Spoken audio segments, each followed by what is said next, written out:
science. And hell, it was on the front cover of the magazine one day in like 1961. And I was really excited when I saw it, because here's this giant red planet on the horizon of the California coast, and a humongous tidal wave coming in towards the coast. And having grew up in the mountains of the Sierras, and this thing in the magazine, it said this tidal wave coming in was going to be at least 3 miles high, and I went and showed it to everybody in the house. But over the years, as it went by and we watched it, it got bigger and bigger and bigger. And then finally, about '08, we could see this thing like it was across the street, and we could see that it was a blazing hot ball of fire giving out sparkles of red iron oxide dust for thousands of miles in every direction, and you could see the planet circulating it. Now, I'll tell you one thing that I really am nervous about. I think this thing's got a planet like ours circling it. This is its own solar system. We're about to have a solar system come through the middle of our solar system. This can't be good, but unfortunately, it looks as though that's what's going to happen. Hopefully nothing in this mess will hit us, even though it does say it will in the Bible, leastwise it does in my Bible. It says we can expect all kinds of problems. We were looking at asteroids. Right close to this thing, there's asteroids that are floating around right near the, that are orbiting the main sun itself. These things appear to be about 500 miles across, and as you go back into the tail, you get into meteorites that go back for millions of miles in the tail. This thing looks like a giant red teardrop-shaped dust cloud, and you can see once if you're able to see it up close like we did, you can see every speck out there. I guarantee you, there's trillions of meteorites following this thing. Now, these CIA people that I know say that we're not going to be that close to it when it goes past us. They're saying that in order to attain breakaway speed, when it comes up around the backside of the sun, its speed will at least double, possibly more, which will put it here earlier than everybody is saying it will, and that this thing will probably be about 20 million miles from us when it crosses in front of us. And then as soon as it flips us upside down, we're going to go into its debris field tail and be pelted with meteorites. And of course, in the Bible it says they will talon 70 pounds. So if you've got 70-pound meteorites following like hail, and I can guarantee you they will be falling like hail because there are that many in the tail of this thing. This thing has got a tail loaded with trash.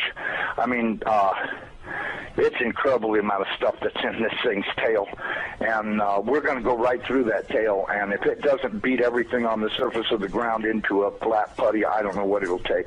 I tell everybody, you better be at least 20, 30, 40, 50 feet on the ground and have either concrete or stone above you, because it'll break through the roof or whatever you've got if you don't. These CIA guys told me that this pole shift will probably happen from start to finish in around 28 minutes. That doesn't give you a lot of warning. When you see that thing out there in the sky, you're going to have to run as fast as you can to your underground facility, because this is going to happen so fast. Now, see, here's another thing nobody's talking about. You've got this giant iron planet that they say is 47,000 miles across, getting ready to come up past us, and when it starts to approach us, it's going to start and have real serious effects. So is it a planet or a failed star? It's not a failed star. You know, I saw this thing up close. It did not look like a failed star. It looked just like our sun. Right. Okay. Would you call our sun a failed star? No. Okay. Well, you had said planet. I wasn't sure if it was like a failed star, brown dwarf, or a full sun. So it's a full sun? It looks to me like a miniature sun, just like the one we have.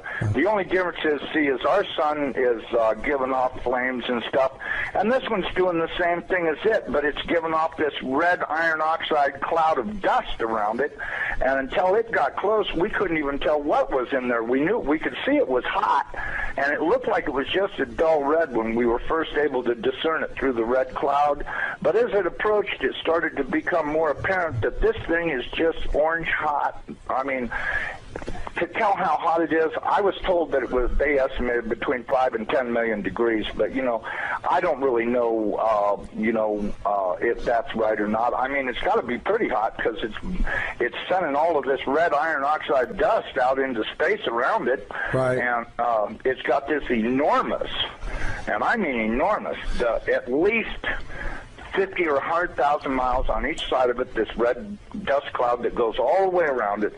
I know when we were watching it, as it started to make the upward swing to approach behind our sun, it was amazing. The red dust cloud settled down. Instead of being round, it started to settle down into a V, like wings, upside-down wings. Right. And I thought, boy, I wonder if that's where the ancient Sumerians got the idea this thing had wings, because, centrifugal force is a funny thing. When it comes back up around the planet, when we see it in the sky, my guess is it's going to look like it's got wings, because centrifugal force is going to be pulling the red iron oxide dust and particles out to one side, and then as it starts to climb out and go away from us, listen, I was told that this thing's magnetic field is going to be so strong, anybody that does not have a padded lead helmet to wear will have their brain gutted for everything they ever knew, and they'll be a complete raving moron after this thing passes.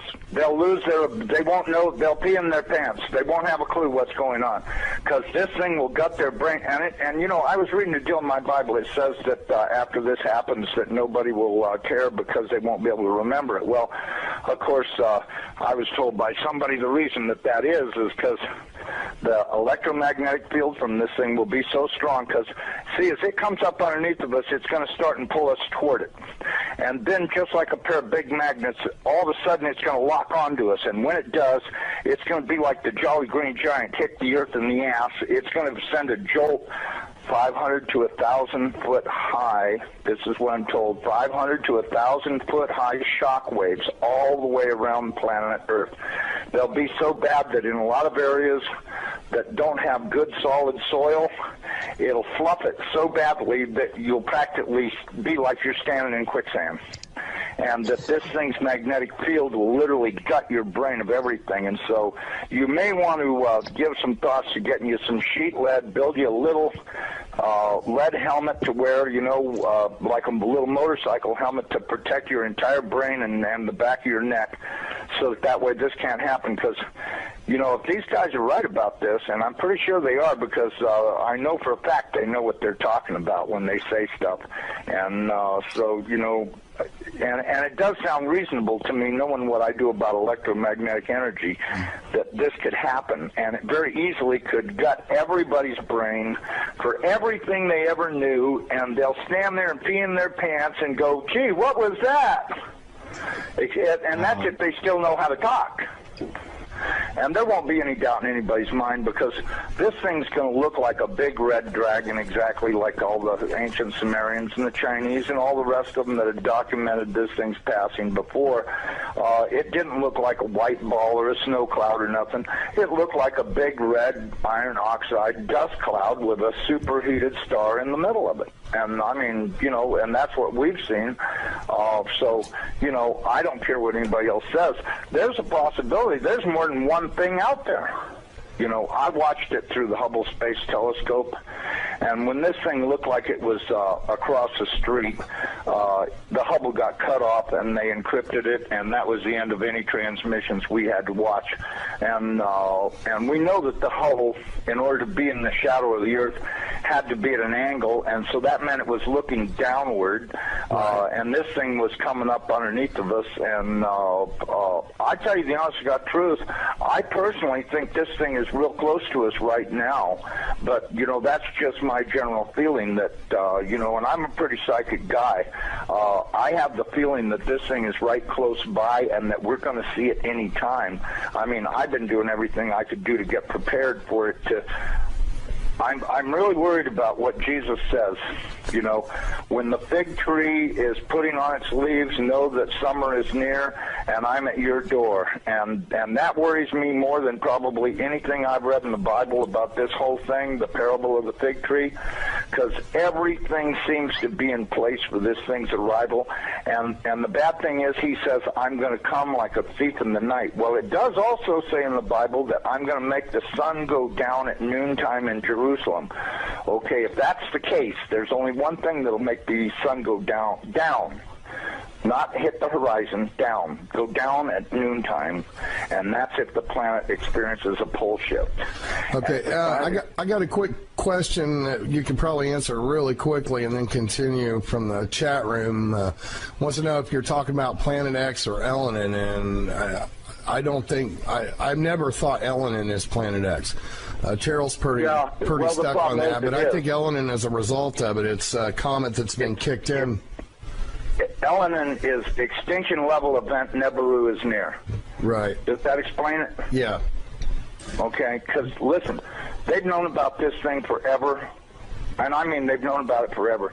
I mean, if I read about it in a science magazine in 1961, that tells you that, I mean, it's only 1,800 years away. How could they not be able to see it when it came around the backside of the last sun and headed this way? Right. You have to know they've been watching it, because if you know, Carl Sagan was showing stuff that they took with their old telescopes that was billions and billions of miles away, and this thing's only 1,800 years away. Well, and by 1930 it was only 70 years away. You know, we do estimate that this thing, let me give you a thing, maybe you can figure out your own timeline. We estimated that this thing is traveling around 3,500 miles an hour, okay? Okay. That was our estimate of its speed. Now, it has been picking up speed, and that's the reason why we think it's going to arrive early, because when it comes around the backside of the sun, it's got to double that speed in order to attain breakaway speed to leave the sun and not wind up orbiting it. It's never orbited the sun in the past that we know of, so that means that it's going to have to attain breakaway speed to head back out into space. Now, you look at the NASA videos, photos, and all this other crap those morons put on the internet. This thing is coming in. It's going to, as soon as it goes around the top of the sun, it's going to go back out into space. Right. And it's going to do this really fast. When it goes past us, it's going to go past us so fast that we'll almost have no time to get ready. That's my opinion. But, you know, just drawing it out on paper a few times and thinking about it, and I went, you know, if this thing picks up enough speed to make breakaway speed, then that means it's going to come past us. You know, this thing, according to what I was told, is that this thing is approximately 47,000 miles in diameter, you know, 4 or 5 times the size of the Earth, and it'll come past us, and we won't have a lot of warning, and we won't get to see it in the sky until it's on us.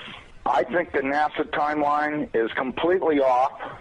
I think this thing's going to arrive much earlier than they say it is. You know, I know they're saying October, but, you know, if you look at the, you know, now, I was told that the poles are not shifting at 42 miles a year. They're shifting at 42 miles a day.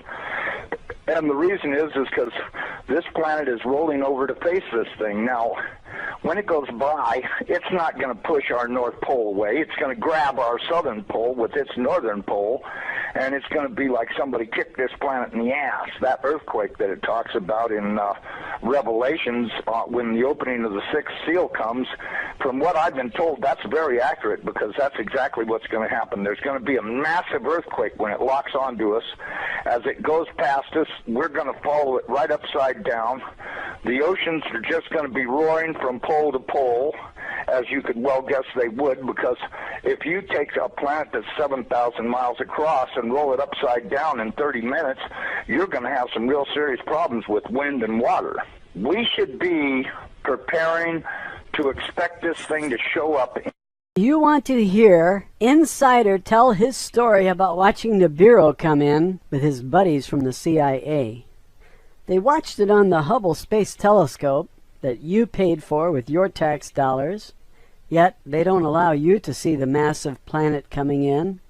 I'm going to give you the link while I tell you what he said, this insider.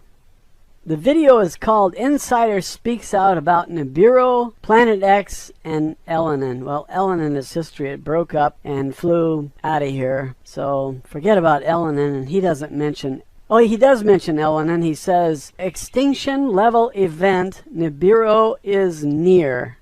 That's how he describes Elenin.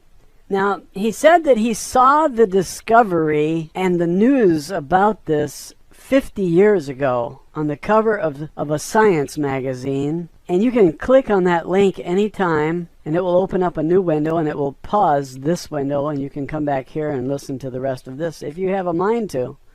If you want to just go there and watch that, that's good enough. That magazine that he's referring to said that there would be a wave at least 3 miles high on all 3 coasts. Now I'm counting the East Coast, the West Coast, and the southern coast, Louisiana, Texas, Alabama, Mississippi, Florida.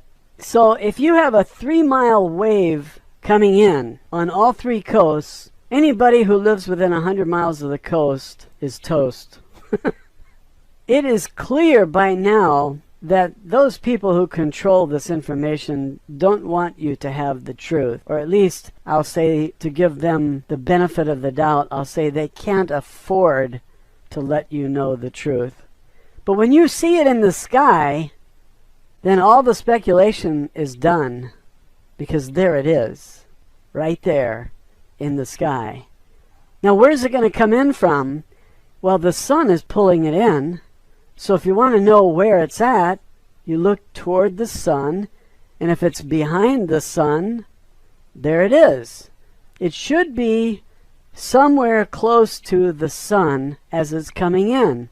Now it's going to whip around the sun and then go back out. And so it will go out pretty much the way it came in, only on the other side of the sun. Does that make sense? You have to consider that the sun pulls this thing in like a magnet, and it swings around and goes around the sun. It does not collide with the sun. It goes back out. It'll be back in 3,600 more years.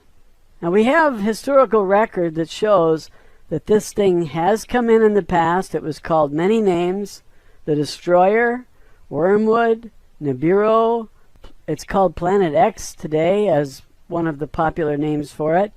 It was called Nemesis. I didn't know that until I read the Pleiadians report. Wendell Stevens' report about the Pleiadians. You have this object that comes in. Now this guy saw it, and his testimony is valuable because he and the CIA, he has buddies in the CIA, they watched it together for decades. And then finally their line was cut. So when I say they don't want you to know the truth, and then I qualify that by saying they can't afford to have you know the truth, you have to consider that if the people knew, they would flee the coast on all 3 sides. Everybody living in the south would move north. Everybody who lives on the east coast would move west, and everybody on the west coast would go east, and you'd find a jillion people in Missouri and Ohio.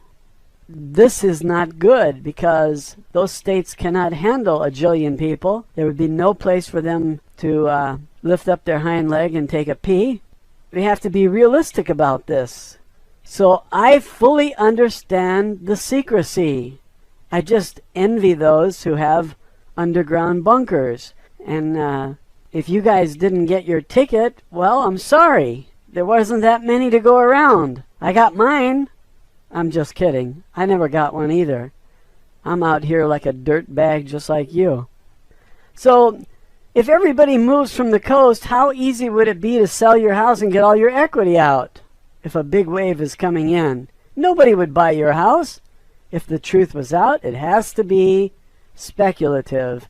Now, the rumors will send the wise inland, away from the coast, and the rest of you can bake in the sun. Who cares?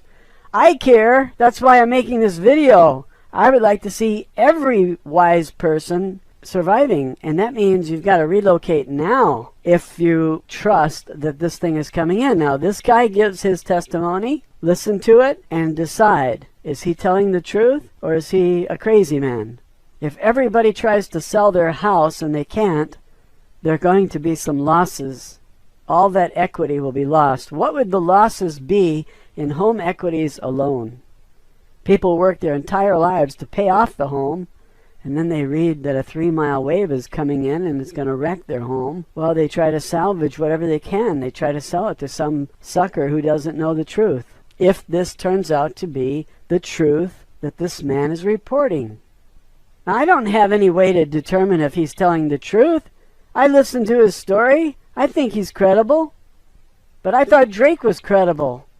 And then he starts talking about Nasara. I thought Benjamin Fulford was credible. And then he starts talking about $12 trillion bonds that were offered to him by the Queen. This is hysterical. This isn't reality. This is hysterical. This is comedy writing. If 80% of the people of Earth live within 100 miles of the coast, where are they going to move? 80% of 7 billion is 5.6 billion people, homeless, jobless, and wandering around looking for something to eat. And they want to know if they can use your restroom so they can rest from wandering around.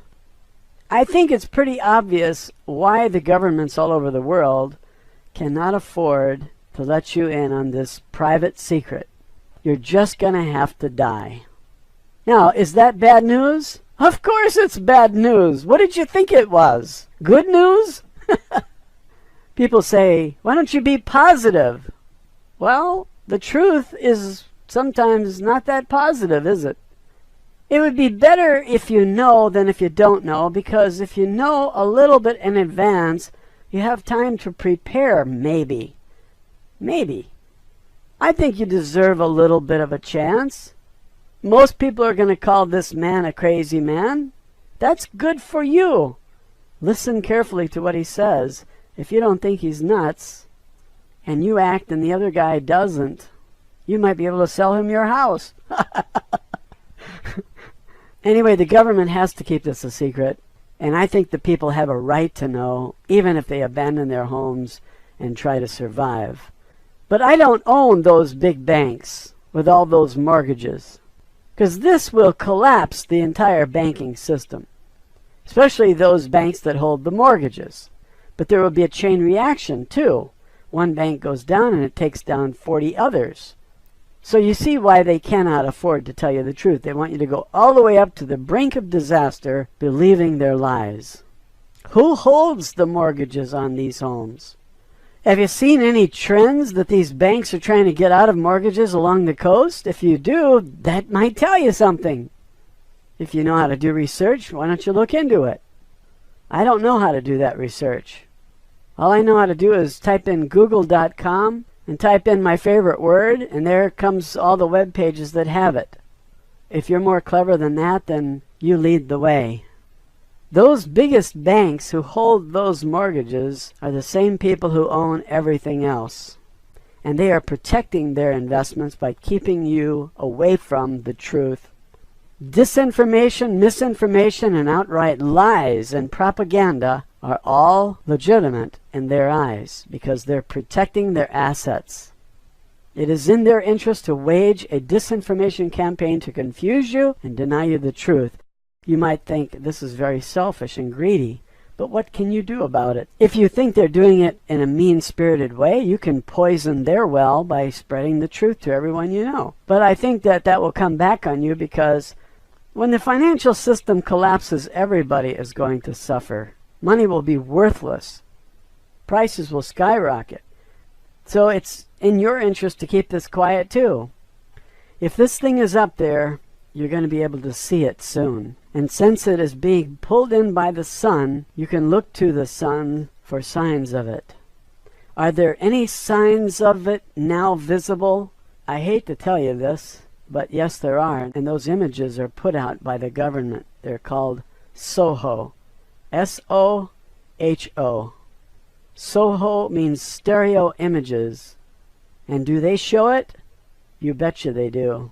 Nancy Leader's webpage, zetatalk.com, shows you the pictures of this winged system. I can't call it a planet because it's not a planet. It's a constellation. It's a star with 7 planets going around it. If you believe that he watched it coming in for decades with his buddies in the CIA. I just think it's an interesting video. Actually, it's an audio. The only thing you get to see is a red star, fiery hot, millions of degrees, and that's what he reports. How does Nancy Lieder know that those images are Nibiru? All the drawings of Nibiru so how does Nancy Lieder know that this object is coming in? Because she has gray friends. They're not from around here. They flew in on a flying saucer, like so many other visitors that have been coming here for thousands of years. And you can find the proof in all historical documents, wall drawings, photos taken by Billy Meyer and the group of 25 witnesses who lived at his compound and saw the spaceships coming in for decades. There are even photos from India taken at the ashram where Billy Meyer lived in the middle of the 20th century. I think I saw images from 1964 or perhaps 1956. I can't remember. At about 40 seconds into this audio video with the insider says that he was very excited about the article and he showed it to his family. The article said, "A 3-mile wave is coming in," and his family said, "Don't worry, it's not for another 50 years. And then he says, that 50 years is come and gone. And so the listener is thinking, hey, we're here, folks, if he's right. At 1 minute and 14 seconds into the video, he says, they've been watching it, referring to the CIA. And then he stopped and he said, I watched it. Now that is not hearsay. That's first-hand testimony. I watched it. This is not a man speaking in the third person. He said, I watched it. How did he get access to uncensored streaming images from the Hubble Space Telescope? He has friends in the CIA. This shows you that the CIA are the privileged class and you are a dirtbag. They're better than you. They deserve the safety of underground bunkers, and you don't. You deserve to die. You deserve to pay for those underground bunkers with your tax dollars. Now, isn't this a fair system? Why hasn't anyone else in the CIA come forward to tell us about this upcoming catastrophe? Don't they care about us? Well, if they did tell, they might be dead by now. Dead men don't talk much. That's why the CIA kills them. Are you catching on? These bankers are serious about protecting their assets, and they would even kill to keep this quiet. This is not about protecting the people or warning the people. The people are dispensable. This is about money. Money is and always has been much more important to bankers than human lives. And those at Goldman Sachs and Morgan Chase and other Illuminati-held assets are more important than your butt. When they ask you, how's the weather up there, you tell them it's windy. They believe the world is overpopulated and they would like to trim down to about 500 million, which means they want to kill 13 out of every 14 human beings on the planet. Now, why would they want to tip you off and tell you the truth? If you don't have an underground bunker, you can't survive on the surface. That's why the elite built the bunkers in the first place. And they built them with your money confiscated by the IRS. If you want me to be blunt about it. Have you noticed how much more desperate the IRS has become lately in the last decade as this thing got closer? They took everything the people had. They figure the assets you have are better off in their underground bunker than in your house on the coast, because your house on the coast will not survive anyway. So in a way, it makes sense to put the money underground. And so the IRS has been extremely aggressive, to the point that people thought that they have insatiable greed. I'm putting most of this in the form of questions to get you thinking, because I can't do your thinking for you. And Channel 7 is not going to do this for you either. They're going to tell you what to think, it's not going to be in the form of questions. They're going to give you statements which are lies, and when you get wise, you're going to say, I realize that this is propaganda.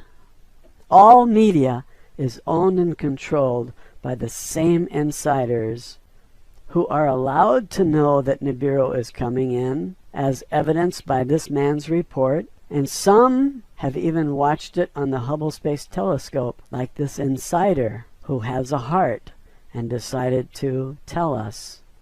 This secret government controls the puppet president because they appointed him to that office, and he obeys their commands. They told him to ram the health care bill through, and he followed his orders.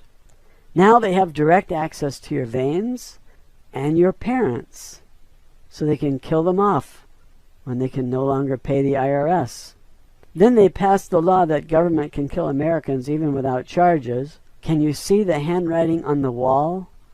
Why did all of these things happen? It makes sense when you add Nibiru to the picture. The IRS getting aggressive, the passing of these laws. They want to be able to get rid of people because they're going to die anyway.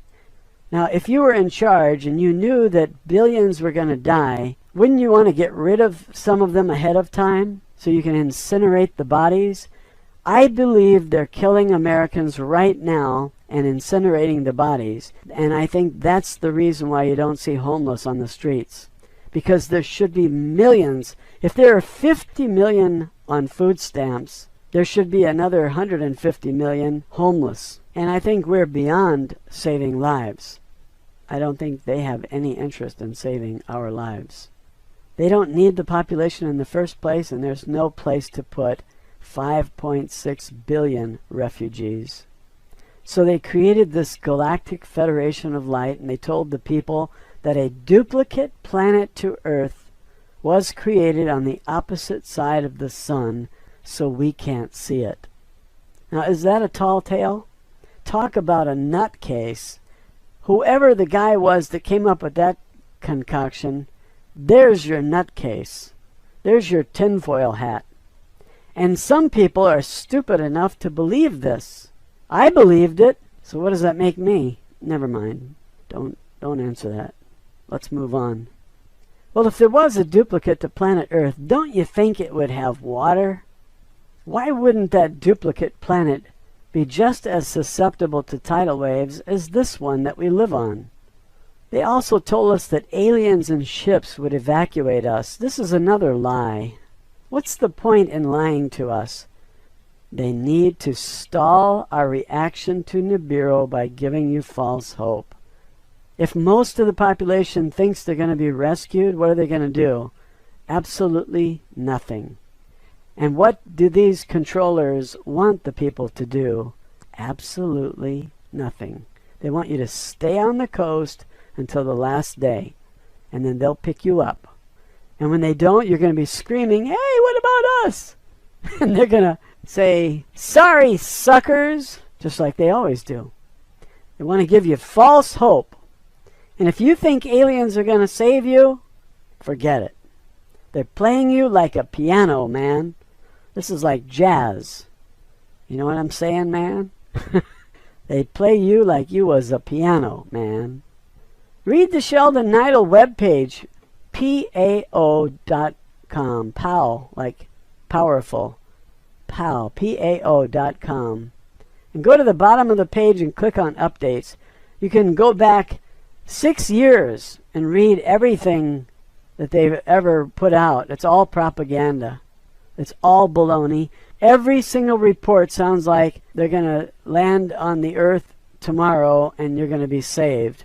They're going to give you lots of money, and they're going to give you devices that make free food. You're going to fly around in anti-gravity craft. Hey, don't laugh. I believed it. I believed it for years. I was telling everybody we're going to be rescued. It's funny. Those people never believed it. They were smarter than me. So read those reports on the Sheldon Neidl page and tell me if you weren't being played, or the people who read them weren't being played. I'm telling you, they play us all like we were piano heads. Is it okay if I call you Piano Head? Just a friendly reminder. Mr. Piano Head, and if it's a woman, Ms. Piano Head. We should all remind each other that we've been had. We've been played by the secret government. This insider comes out and tells us, hey, I've watched it. It's real. Do you believe him? Listen to his testimony and tell me if you think he's speaking from actual experience or if he's the greatest actor since Al Gore. At 1:23, he describes this object as a solar system with planets. He talks about the debris or the trash around it. And he says the CIA told him that the average dust particle weighs 70 pounds. It's made of iron. And when this constellation comes passing by Earth, it won't be any closer, he says, than about 20 million miles. But you know, the sun is 93 million miles away. And if this sun comes by, it's going to get pretty hot here because he said it was millions of degrees hot. I think that's going to scorch the Earth. I think it's going to burn a lot of things. And there are predictions that say just that a third of the Earth would be burned as this thing comes whirling around. But what happens is the Earth gets locked into position with this thing because they're both magnets. And so it probably only scorches one side of the Earth. But if it is a star, a blazing hot star, and it comes within 20 million miles of Earth, it will be almost 5 times closer, or 1/5 the distance of the sun. And if the sun came in that close, it would burn everything up. I don't know how much heat this thing has, but it has 5 times the mass of Earth, according to some scientists. Anyway, this guy says these 70-pound rocks are going to rain down on us like hail. I have never been hit with a 70-pound iron rock falling from the sky. Have you? But I think that if hail can dent a car, I'm talking about ice hail, little tiny balls that land on the hood and they dent it, or they break the windshield. If ice can do that to your car with little tiny golf ball size rocks of ice, then what would a 70-pound iron rock do that came in from space and is traveling about 10 kilometers a second? I think it would damage homes and buildings, cars, trucks, farm equipment, tractors, barns. Everything you need to survive should be damaged. It'll wreck all the satellites. As it comes in, it's going to hit those and they're going to shatter. Because space is very cold. If something moving like a bullet that fast hits cold metal, it will probably shatter it. I don't know. I'm not a metallurgist, especially one who specializes in space. But the temperature out there is very, very cold. Like 400 degrees below zero, something like that, Fahrenheit. And if that satellite gets hit with a rock, it's going to break it. It's going to render it useless. And so all of our communications are going to be destroyed. So it's going to be pretty rough on the surface. But if you got a nice cushy bunker, you'll be okay. Can you suck up to anybody in the CIA? Tell them you need one of those passes desperately? Try to save 1 or 2 of your kids, too. If a farmer's tractor is destroyed, how much food can he grow for you? If a manufacturer's plant is destroyed, how long will it take him to rebuild it if there's nobody providing resources? The whole system collapses. The whole civilization is destroyed if we get rained down on with 70-pound rocks. He says there are trillions of them. He saw them. So how long does it take to repair a factory if you have no raw materials? If the sources of all those materials is also destroyed, how long does it take to rebuild? I'm sorry to ask you these disturbing questions. I'm trying to be positive. Here's what's positive. You're going to die. Knowing the truth might help you prepare. And you have 2 choices, to know the truth or not know the truth. If you choose to know the truth, don't blame me.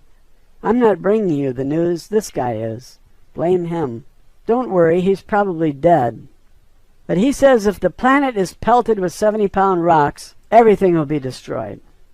And the Earth is made up of tectonic plates, and they're being pulled by the gravity of Nibiru. And so we're having a lot of earthquakes and volcanoes. Nancy Leader told us that we would be having a lot of volcanoes long before we had any volcanoes. And she said that every volcano that's gone off in the last 10,000 years will be going off again. And I've been watching them, and it's turning out to be true. And a lot of other predictions they made are also proving truthful. So the Nancy Leader webpage, I think, is a good source of the truth. And that's why the government wants to close them down. If there's a very strong pull of gravitation from a large object, do you think it's going to affect the moon and pull it out of orbit? People are reporting that the moon doesn't look right. It's in the wrong place. When Venus recently crossed the sun, they said it was 10 minutes late. What does that tell you? Do you think that these guys are off by their calculations by 10 minutes? Nancy Leader's most recent webpage says it was 10 minutes off. And that means that Venus is being pulled out of orbit a little bit. 10 minutes is not the end of the world. Nibiru is. Now that happened on June 5th and 6th, 2012. And today is what, the 10th? It's Sunday. If the moon and Venus are being pulled by this thing, then what about the satellites? Those have a very delicate orbit. And if those are pulled out of orbits, we're going to lose them. Some will come crashing to Earth vacated. Everything will be wiped off the shelves because people will realize they're going to need supplies. And they'll buy everything. Water, soft drinks, flour, pasta. They'll buy everything. And they'll pay whatever they have to. The stores will double and quadruple their prices, and they'll get it because money will be worthless. An entry on a ledger will be worthless. You go to the bank and draw out all your money and go to the store and the prices are out of reach. Your money can't buy anything. So we need to look at what this guy is saying and ask, is this real? We need to look at Nancy Leader's webpage and look at the Soho images and say, is she right or is NASA right? She says that NASA's airbrushing all of these things out and they can't keep up because there are too many images to airbrush and they make mistakes and they leave some in and then the cat is out of the bag. Don't you wish you had an underground bunker with food and water and supplies like those guys in the CIA, those wise guys? Those cities are 1.5 to 4.5 kilometers down, and there are hundreds of them. They're called DUMBs, Deep Underground Military Base. And if you're not invited, it's too bad. I guess only the beautiful people are going to be able to survive this, if it's true. They took a television camera and they went down and they interviewed some of the guards to these underground facilities. And the guards said they will kill anyone who approaches the entry. They'll do what it takes to keep you out. So you're not going to crash their party. They have armed guards ready to kill. Life on the surface will not be sustainable with all the crops destroyed, all the means of farming destroyed, and winds of 300 miles an hour that will wipe out anything that survived up to that point. The hail of rocks weighing 70 pounds each will have its toll on our civilization as well. Everyone should be asking, is this guy telling the truth? I wish there was a positive way to present this to you, but sometimes the truth is not so positive. What would you like me to tell you? That this is going to be fun? Camping out? If this was going to be fun, they wouldn't have to hide the truth from you. What did you think this was going to be? A hurricane? A tornado that you can hide from? Where do you go when there's a tornado? You go to your basement. Well, what if it's going to be a really big tornado? Then where do you go? You need a DUMB, Deep Underground Military Base. And that's why they were built. They only had 50 years to build them, and they did okay for the elite. But if you didn't get your pass by now, it might not be coming at all. So what can you do? You're already doing it. You know what I mean? I mean, if you've been in the dark, stay in the dark. because ignorance is bliss. Capiche, paisano? If you don't know anything, just keep it that way and don't panic.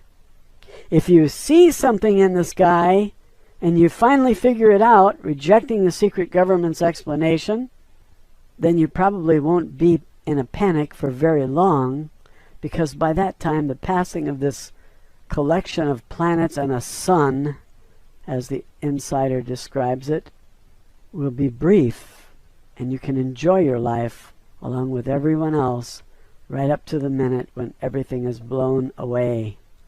Put on your headphones and turn on some jazz, piano jazz, and enjoy what little time you have left, Mr. Piano Head, because by that time there is no more need for preparation. The stores will be empty when you see that thing in the sky, and there will be no hope of those stores ever being restocked again. Money will be worthless anyway. An event like this will cause financial collapse, and pieces of paper with numbers on it, currency denominations, will be less useful than toilet paper. Toilet paper will have more value than your dollars. Prices will skyrocket as shortages prevail. If you have a stock of beer, get drunk before someone puts a gun in your face and takes it from you. The insider said the thing he saw had 7 planets and its own sun. Is he right? He was using the Hubble Space Telescope and watching it with CIA buddies who were telling him the science of these things as it was coming in. Don't you wish you were in this insider club? Well, you're not, but at least you have his testimony, and so you're not entirely left out. That's positive, isn't it? Well, just think of this. Somebody in government has decided to allow this man's testimony to remain on YouTube. And I think I know why a Nazi would do that. Some of those guys in the Nazi regime think that the brightest should be spared. They should be warned and saved, if possible. But how is that possible? They have tickets for the underground cities and you don't. So no matter how bright you are, you can't feed yourself on the surface, even if you are tipped off and you move from the coast where you are toast. If all the fresh fruits and vegetables on the surface are destroyed, what are you going to eat? Shoelaces? How are we going to rebuild? It will take decades to recover from this. A manufacturing plant went up because there were places already existing that could supply them with materials. When you destroy all of that, you have to start from the beginning. And when you have to start over, some of the sciences can be lost.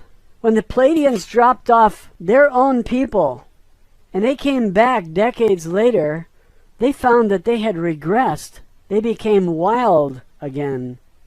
Well, if you spend 12 hours a day planting seeds, what time do you have left for the internet? And it's not there anyway. Think about it. You can't just reorder the materials you need and have them sent to you. Everything is destroyed. The ability to replace those things that were destroyed is also lost in the destruction. We have a very fragile economy, and it's susceptible to sudden crash for a variety of reasons. Those who controlled our economy for decades caused crashes just by restricting credit. Then they bought up all the best businesses, and then they allowed the credit to flow again, and everything resumed. Good times, only they owned everything now. A lot of times they use government money to buy these things. And when they use government money, you know who the government is? Now it's you. They use your money. You're the government. They use your money to buy things. When government has privileges, that's not you. That's them. They use government money to buy General Motors so that they can guarantee that no efficient engines will ever be put into cars and trucks. So you will always be forced to pay $4 a gallon for gas now and $40 a gallon in the future because of the slavery. You are a slave. Did you know that? Sorry to bring you the bad news. I thought you knew. Isn't it time you get a clue about you?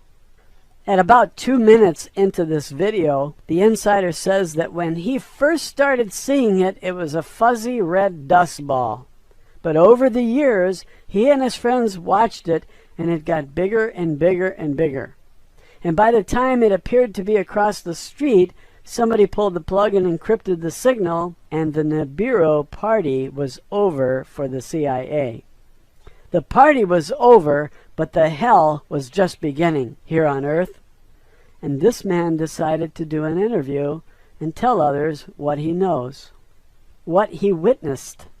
And if you're clever enough to know the difference between personal testimony and third-person rumors, then you have access to the truth, as it is being reported in this video testimony of an insider who wants you to know. I don't know if this insider has thought this through. I mean, informing us of the upcoming event. Where are we going to put all the people who flee the coastal areas? And how are we going to feed them? Who could handle so many refugees?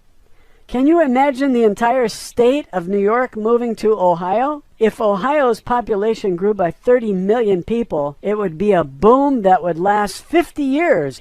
But if you move those 30 million people in 1 month, it's a disaster. More people will die from being without food and water and shelter than would be killed by a 3-mile-high wave. So what good does it do to tell anyone? Do you think the insiders know which areas are going to flood when sea levels rise as a result of a shifting in the Earth's crust? That 2-mile-high pile of ice on Antarctica will be in sunshine and tropical, and it will melt, and sea levels will rise. Now, do you think these guys know how much it will rise? Let me give you a clue. It might be 600 feet. You know who told me that? I've left you plenty of clues for you to figure it out. But let's say that they're right. 600 feet rise in sea level puts most of Illinois underwater. All of the land around the Mississippi is underwater, and Washington, D.C. is also underwater. And the coast of Georgia is found in Atlanta. Edgar Cayce also talked about this. If all the area that's 600 feet above sea level is underwater, then the Great Lakes will empty into the Gulf of Mexico, just like Edgar Cayce predicted. That it will be salt water from New Orleans to Chicago. And the narrowest width of that sea will be about 50 miles. Just like Al Bielek described when he went to the future. He wasn't the only one who went to the future. Andy Basiago went to the future many times. One time they sent him to the year 2013, and his assignment was to go to the Supreme Court building and tell them what he saw. He came back and said it's under 100 feet of water. This was called the Pegasus Project. They said 100 feet of water? How do you know? He says, because there's algae growing on the columns. And then he emptied out his boots and they were full of water. I don't know how he breathed underwater.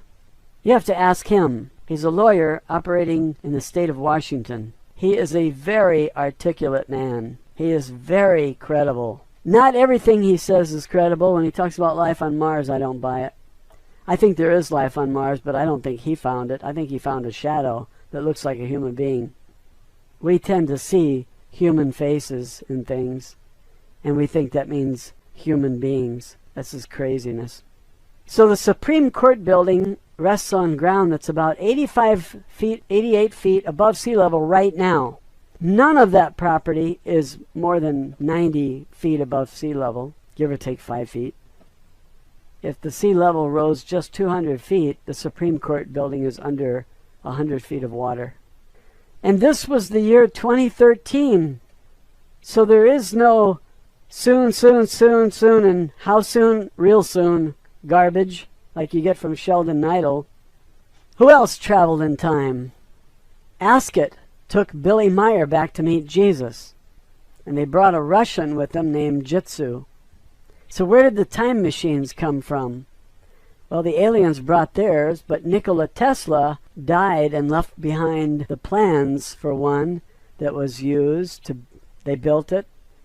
Nikola Tesla gave us alternating current, and we light our light bulbs and computers with this type of electricity, not the type that Thomas Edison was pushing, DC. AC had some advantages. So this genius Nikola Tesla designed a time machine, and he left the plans behind. He did not build it. He died in 1943, and the War Department rushed in and seized all his papers. And they built the time machine, and it worked. And a lot of people died as they were trying to figure out how it worked. Andrew Basiago routinely went to the future and brought back the records of upcoming events so that those privileged people could know what the future was. And if you think they didn't make a killing on the stock market and that kind of thing, forget it. They did. They knew exactly what was going to happen, and they placed their bets. There is rumor, personal testimony from people who were involved, not rumor, but personal testimony. It's the truth. So which one do you pick? There's no gun to your head here. Was Edgar Cayce lying about the Great Lakes emptying into the Gulf of Mexico? Did Al Bielek make up his journey into the future to see the Great Lakes emptying into the Gulf of Mexico? Maybe you think Andrew Basiago is lying too. The Insider... And we're way up here at this park where my car is and my beautiful wife, who is walking around looking at trees. Of course,